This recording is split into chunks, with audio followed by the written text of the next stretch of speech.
ओम नमः शिवाय। आइए सुनते हैं सोमवार व्रत कथा। सोमवार का दिन शंकर भगवान को समर्पित होता है। आज के दिन भक्त भोलेनाथ को प्रसन्न करने के लिए विशेष पूजा अर्चना करते हैं। कुछ लोग आज के दिन व्रत भी रखते हैं ताकि शिव की विशेष कृपा प्राप्त की जा सके। बाबा भोलेनाथ के आशीर्वाद के लिए आप भी सोमवार का व्रत कर रहे हैं तो शिव व्रत कथा को पढ़कर या सुनकर इस उपवास को पूरा करें। नारद पुराण के अनुसार सोमवार व्रत में व्यक्ति को प्रातः स्नान करके शिव जी को जल और बेलपत्र चढ़ाना चाहिए तथा शिव गौरी की पूजा करनी चाहिए। शिव पूजन के बाद सोमवार व्रत कथा सुननी चाहिए। इसके बाद केवल एक समय ही भोजन करना चाहिए। साधारण रूप से सोमवार का व्रत दिन के तीसरे पहर तक होता है, मतलब शाम तक रखा जाता है। सोमवार व्रत 3 प्रकार का होता है: प्रति सोमवार व्रत, सौम्य प्रदोष व्रत और 16 सोमवार का व्रत। इन सभी व्रतों के लिए एक ही विधि होती है। एक समय की बात है, किसी नगर में एक साहूकार रहता था। उसके घर में धन की कोई कमी नहीं थी, लेकिन उसकी कोई संतान नहीं थी। इस कारण वह बहुत दुखी था। पुत्र प्राप्ति के लिए वह प्रत्येक सोमवार व्रत रखता था और पूरी श्रद्धा के साथ शिव मंदिर जाकर भगवान शिव और पार्वती जी की पूजा करता था। उसकी भक्ति देखकर एक दिन माँ पार्वती प्रसन्न हो गई और भगवान शिव से उस साहूकार की मनोकामना पूर्ण करने का आग्रह किया। पार्वती जी की इच्छा सुनकर भगवान शिव ने कहा कि हे पार्वती, इस संसार में हर प्राणी को उसके कर्मों का फल मिलता है और जिसके भाग्य में जो हो उसे भोगना ही पड़ता है। लेकिन पार्वती जी ने साहूकार की भक्ति का मान रखने के लिए उसकी मनोकामना पूर्ण करने की इच्छा जताई।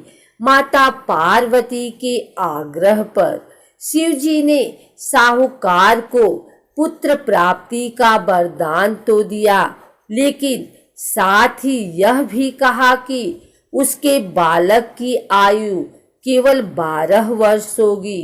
माता पार्वती और भगवान शिव की बातचीत को साहूकार सुन रहा था। उसे ना तो इस बात की खुशी थी और ना ही दुख। वह पहले की भांति शिव जी की पूजा करता रहा। कुछ समय के बाद साहूकार के घर एक पुत्र का जन्म हुआ। जब वह बालक 11 वर्ष का हुआ तो उसे पढ़ने के लिए काशी भेज दिया गया। साहूकार ने पुत्र के मामा को बुलाकर उसे बहुत सारा धन दिया और कहा कि तुम इस बालक को काशी विद्या प्राप्ति के लिए ले जाओ और मार्ग में यज्ञ कराना। जहाँ भी यज्ञ कराओ वहाँ ब्राह्मणों को भोजन कराते और दक्षिणा देते हुए जाना। दोनों मामा भांजे इसी तरह यज्ञ कराते और ब्राह्मणों को दान दक्षिणा देते काशी की ओर चल पड़े। रात में एक नगर पड़ा जहाँ नगर के राजा की कन्या का विवाह था, लेकिन जिस राजकुमार से उसका विवाह होने वाला था वह एक आंख से काना था। राजकुमार के पिता ने अपने पुत्र के काना होने की बात को छुपाने के लिए एक चाल सोची। साहूकार के पुत्र को देखकर उसके मन में एक विचार आया।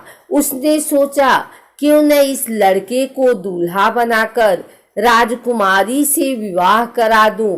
विवाह के बाद इसको धन देकर विदा कर दूंगा और राजकुमारी को अपने नगर ले जाऊंगा।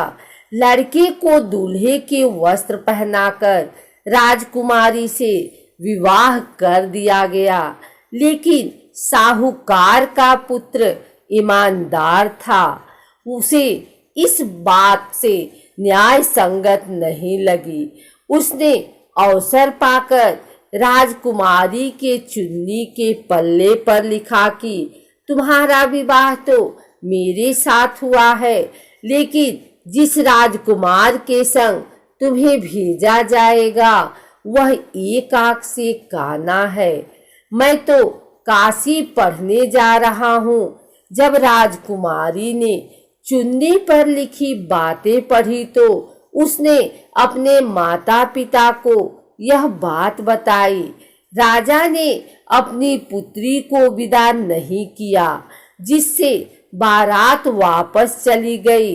दूसरी ओर साहूकार का लड़का और उसका मामा काशी पहुँचे और वहां जाकर उन्होंने यज्ञ किया।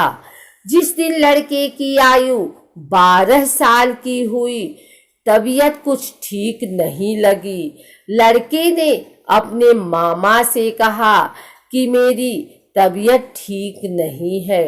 मामा ने कहा कि तुम अंदर जाकर सो जाओ। शिव जी के वरदानुसार कुछ ही देर में उस बालक के प्राण निकल गए।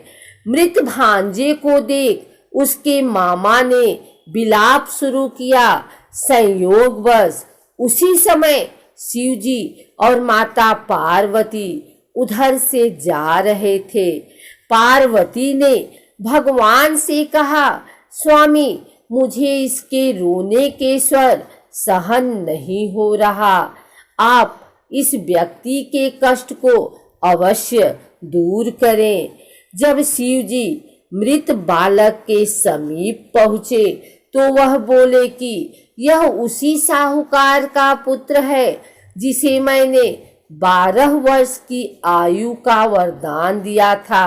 अब इसकी आयु पूरी हो चुकी है, लेकिन मातृभाव से विभोर माता पार्वती ने कहा कि हे महादेव, आप इस बालक को और आयु देने की कृपा करें, अन्यथा इसके वियोग में इसके माता पिता भी तड़प तड़प कर मर जाएंगे। माता पार्वती के आग्रह पर भगवान शिव ने उस लड़के को जीवित होने का वरदान दिया। शिव जी की कृपा से वह लड़का जीवित हो गया। शिक्षा समाप्त करके लड़का मामा के साथ अपने नगर की ओर चल दिया। दोनों चलते हुए उसी नगर में पहुँचे जहाँ उसका विवाह हुआ था। उस नगर में भी उन्होंने यज्ञ का आयोजन किया। उस लड़के के ससुर ने उसे पहचान लिया और महल में ले जाकर उसकी खातिरदारी की और अपनी पुत्री को विदा किया। इधर साहूकार और उसकी पत्नी भूखे प्यासे रहकर बेटे की प्रतीक्षा कर रहे थे। उन्होंने प्रण कर रखा था कि यदि उन्हें अपने बेटे की मृत्यु का समाचार मिला तो वह भी प्राण त्याग देंगे, परंतु अपने बेटे के जीवित होने का समाचार पाकर वह बेहद प्रसन्न हुए।